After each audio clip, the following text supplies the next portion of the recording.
तो नेमी सारण्य की परम पावन भूमि पर 88,000 ऋषि मुनियों के मध्य में ये श्रीमद् भागवत की कथा हो रही है। श्री सूत जी महाराज हैं वक्ता और शौनकादि 88,000 ऋषि मुनि है महाराज श्रोता। सारा संसार सुन रहा है, सारा संसार कह रहा है, ये वही कथा है। तो देखो आज शौनक हैं आदि में जिनके ऐसे शौनकादि ऋषियों ने कुछ सवाल किए, श्री सूत जी महाराज से कुछ प्रश्न किए और इन प्रश्नों की संख्या है केवल 6। और ये केवल सूत जी केवल शौनकादि ऋषियों के ही प्रश्न नहीं, अपितु ये सारे संसार के प्रश्न हैं। प्रत्येक जीव के जनमानस के हृदय के प्रश्न हैं। किम श्रेयः शास्त्र सारकः स्वावतार प्रयोजनम किम कर्म केवताराश्च धर्मः कम शरणम गतः। शौनकादि ऋषि पूछ रहे हैं महाराज, हमारे सनातन धर्म में बहुत सारे शास्त्र हैं, वेद हैं, पुराण हैं, धार्मिक ग्रंथ हैं और हर ग्रंथ में जीव का कल्याण करने के लिए अनेकों नाना प्रकार के मार्ग बताए गए हैं। तो महाराज शास्त्र बहुत हैं, लेकिन कली काल में तो आप जानते हैं ना कि जीव की आयु भी कम है, तृष्णा ज्यादा है, इसलिए महाराज इतना समय ही नहीं हो पाता है कि वेद पढ़ें, शास्त्र पढ़ें, पुराण पढ़ें। तो महाराज कोई ऐसा सार नहीं है, कोई ऐसा उपाय नहीं है कि जिसे थोड़े ही समय में सुन लिया जाए या कर लिया जाए तो उसी से जीव मात्र का कल्याण हो जाए। तो देखो ये पहला प्रश्न है कि समस्त वेद शास्त्र पुराणों का, श्रुतियों का, स्मृतियों का, धार्मिक ग्रंथों का, नीति शास्त्र का असली सार क्या है।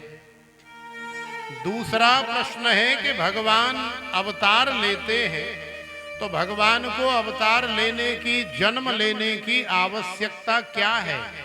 क्योंकि जब भगवान आपने बताया कि सारी सृष्टि भगवान अपने संकल्प मात्र से ही प्रकट करते हैं और जब मन करता है तो संकल्प मात्र से ही नष्ट कर देते हैं।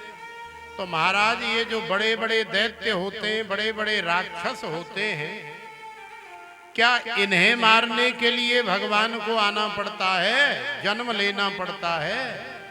और यदि ऐसा है तो मुझे लगता है कि भगवान को जन्म लेने की आवश्यकता नहीं है, क्योंकि राक्षस कोई भगवान की बनाई हुई सृष्टि से न तो बड़े हैं और ना ही इससे भिन्न या अलग हैं, वो भी तो इसी के अंदर आते हैं। तो भगवान में इतनी सामर्थ्य है कि यदि भगवान चाहे तो अपने संकल्प मात्र से ही सारे दुष्टों का संहार कर सकते हैं। तो फिर भगवान जन्म क्यों धारण करते हैं। और चलो ठीक है महाराज आप कह रहे हैं तो मान लिया, भगवान का जन्म होता है, भगवान का कर्म होता है, भगवान की लीलाएं होती हैं। तो महाराज कहाँ कहाँ जन्म हुआ, भगवान ने कहाँ कहाँ अवतार लिया, क्या क्या वेश में अवतार लिए और क्या क्या भगवान ने लीलाएं करी, क्या क्या भगवान ने क्रीडाएं करी, आप कृपा करके हमें बताइए।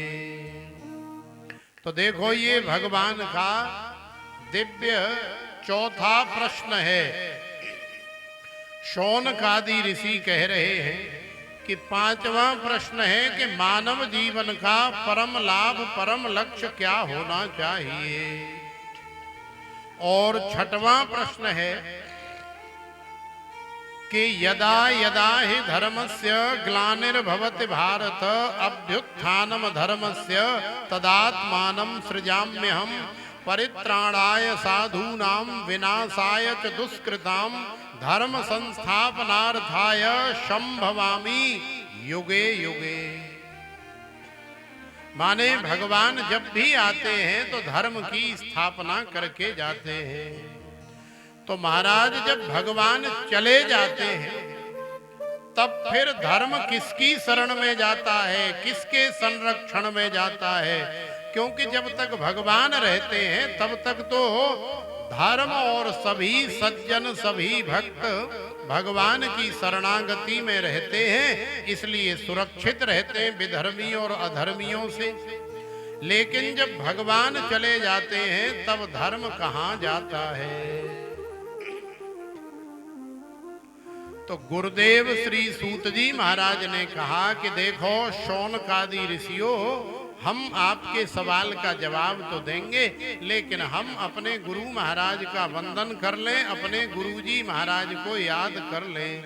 तो श्री सुखदेव जी महाराज का ध्यान किया। यम प्रव्रजन्तमनुपेतमपेत कृत्यम द्वैपायनो विरह का तर आजुहाव पुत्रेति तन्मयतया तरवोभिनेदुस्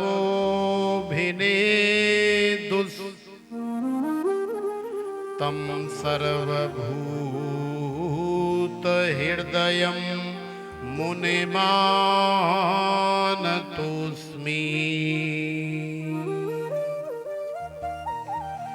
यः स्वानुभावमखिल श्रुतिसारमेकम् अध्यात्मदीप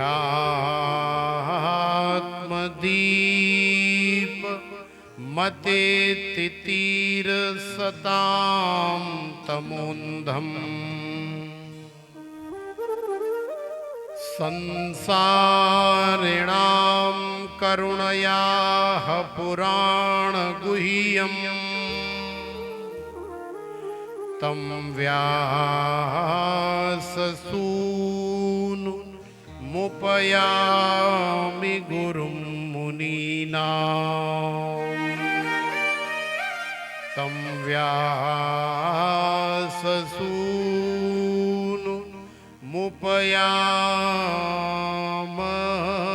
गुरुं मुनीनाम्। तो देखो श्री सूत जी महाराज ने श्री सुखदेव जी महाराज का ध्यान किया, वंदन किया, अभिनंदन किया।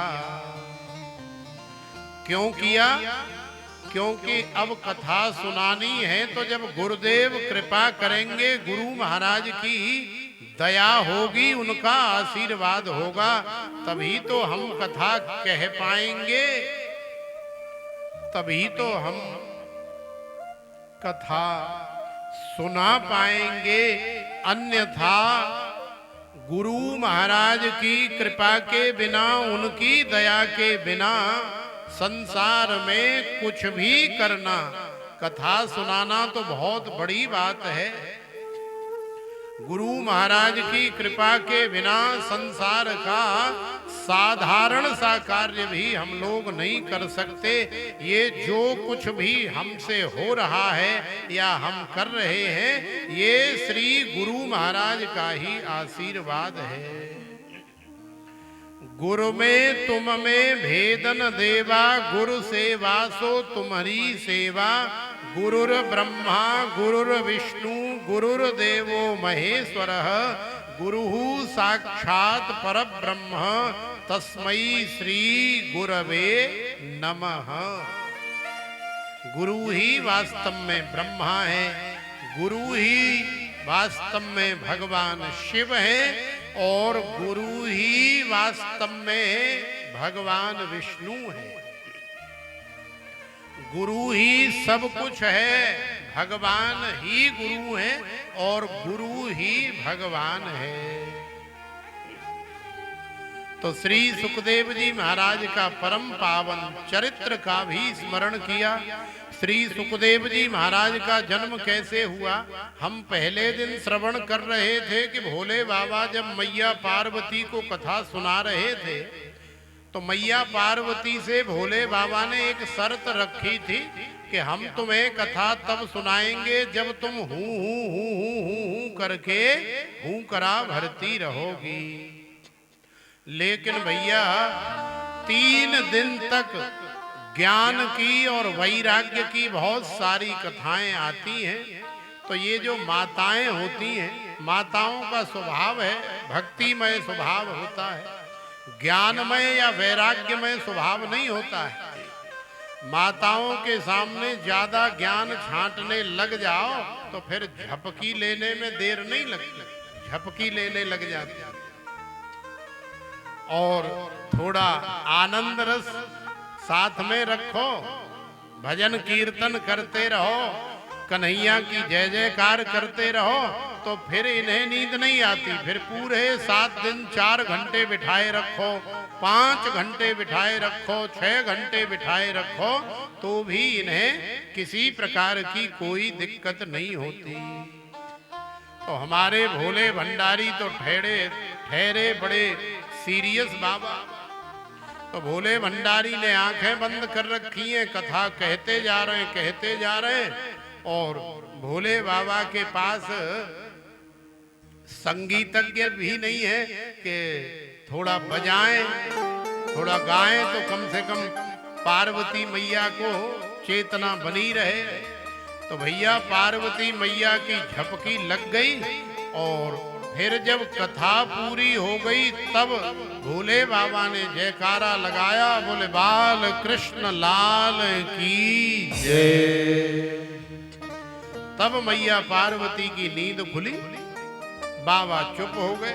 पार्वती मैया ने कहा कि हे प्राणनाथ आप चुप क्यों हो गए, कहो ना, बड़ा आनंद आ रहा है, बड़ी मीठी लग रही है कथा, कहो ना। तो भोले बाबा ने कहा कि कहो ना। अरे भगवान 7 दिन की कथा थी, हमने पूरी कथा कह दी, तुम कहाँ थी, सो गई थी क्या? हाँ दीनानाथ प्राणनाथ, हे भोलेनाथ मोकू ने झपकी लग गई थी, तो अब जब तुमने जयकारो लगायो तब मेरी आंख खुली। तो भोले बाबा को बड़ा आश्चर्य हुआ कि फिर तुम्हारी आवाज में ये हूं कौन कर रहा था। भोले बाबा ने इधर उधर देखा, दाएं देखा कुछ नहीं मिला, बाएं देखा तो भोले बाबा को 2 अंडा फूटे पड़े हैं शुक रूपी पक्षी के, और एक अंडे में तो कुछ नहीं है और दूसरे अंडे में से एक तोते का शुक का बच्चा निकल करके बाहर बैठा हुआ है। भोले बाबा समझ गए कि शुक रूपी पक्षी ही एकमात्र ऐसा पक्षी होता है जो किसी की भी वाणी को, किसी के भी शब्द को सुन करके कॉपी कर लेता है और फिर जैसा कहो वैसा ही बोलता है। हमने भी वृंदावन में 7-8 सुक रखे हुए हैं, यहीं से ले गए थे, सब पंजाब में ही मिलते हैं। तो जब जब पंजाब आते हैं तब एक आध ले जाते हैं और वहाँ वृंदावन में जाके रखते हैं। तो उन्हें जैसे जैसे हम बोलते हैं 10 दिन 15 दिन में सब कॉपी करने लग जाते हैं। राधे राधे कहो तो राधे राधे बोलना प्रारंभ कर देंगे। अब घरों में कोई मम्मी सिखाता है, पापा सिखाता है, भैया सिखाता है, दीदी सिखाता है, तो वो भी सब बोलते हैं। कई लोग तो ऐसा भी सिखाते हैं, मम्मी मिट्ठू को भूख लगी है रोटी दो, मम्मी मिट्ठू को भूख लगी है रोटी दो।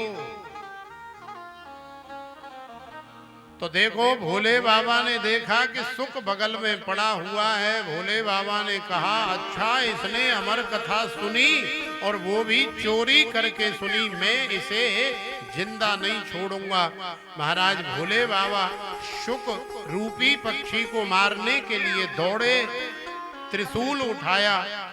तो देखो कैलाश मानसरोवर से शुक पक्षी ने उड़ान भरी तो नीचे की तरफ आया। तो कैलाश मानसरोवर से यदि नीचे की तरफ आएंगे तो बद्रीनाथ धाम पड़ेगा, और बद्रीनाथ धाम में रहते हमारे महर्षि वेदव्यास जी, उनकी पत्नी का नाम है श्रीमती विटका देवी। लेकिन विटका देवी के यहाँ कोई संतान नहीं हुई है। विवाह हुए तो बहुत वर्ष हो गए। शुक रूपी पक्षी ने देखा कि भोले बाबा मुझे मार ही डालेंगे, चाहे मैं कहीं भी छुप जाऊं।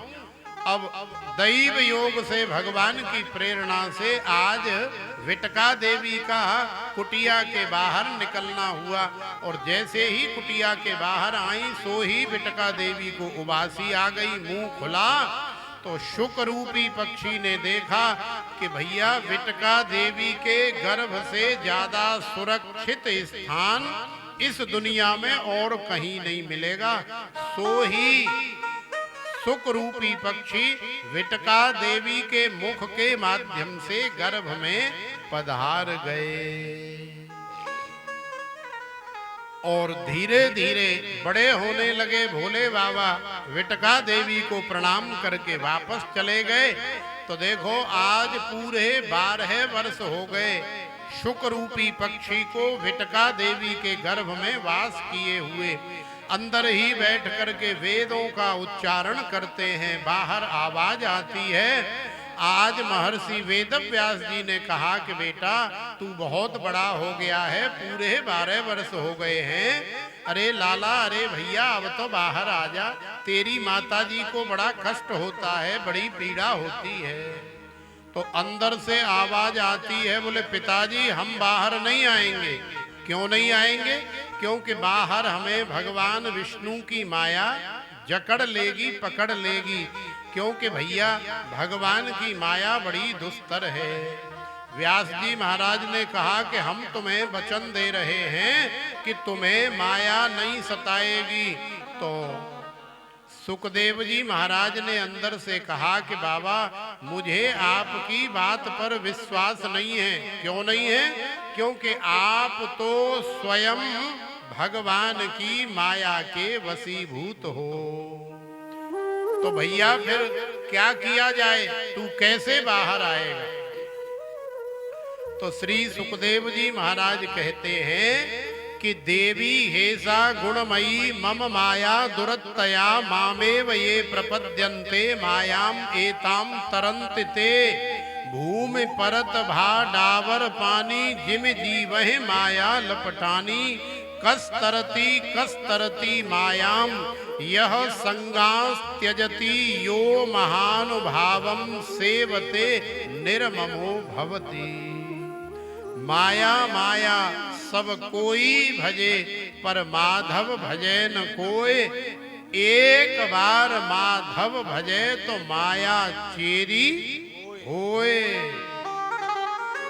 तो देखो ये भगवान की माया बड़ी दुस्तर है। पिताजी हम नहीं आएंगे। कैसे आएगा बेटा?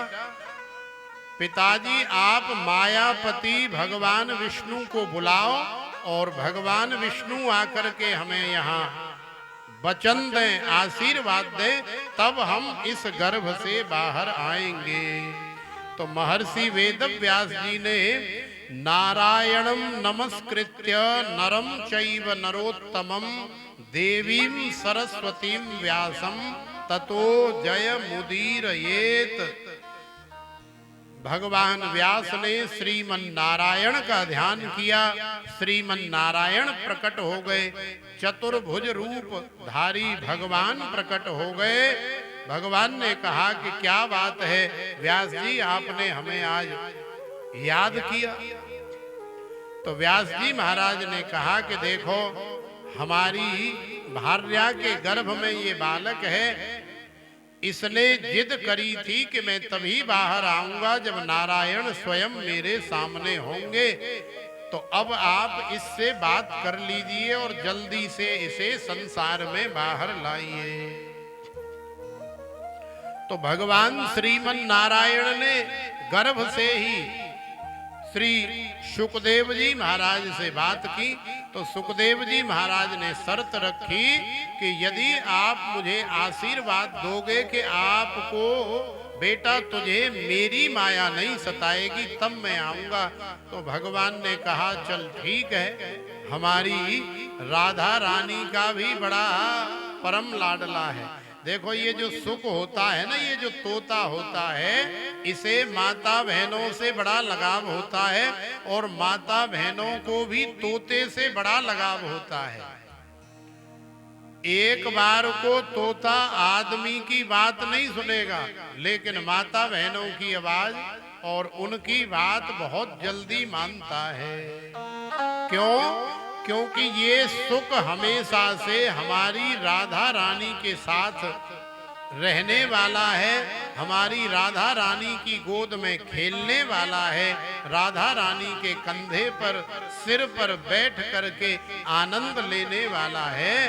तो आज भगवान श्रीमन नारायण ने आशीर्वाद दे दिया, बोले बेटा ठीक है, तुझे हमारी माया नहीं सताएगी, नहीं व्यापेगी। तो भगवान श्रीमन नारायण के आशीर्वाद से श्री सुखदेव जी महाराज का इस संसार में आगमन हो गया, प्रादुर्भाव हो गया। और जैसे ही गर्भ से बाहर आए महाराज सीधे जंगल में चले गए। महर्षि वेदव्यास जी पुत्र पुत्र पुत्र कह करके पुकारते चले जा रहे हैं, लेकिन श्री सुखदेव जी महाराज की तरफ से कोई रिस्पॉन्स नहीं मिला।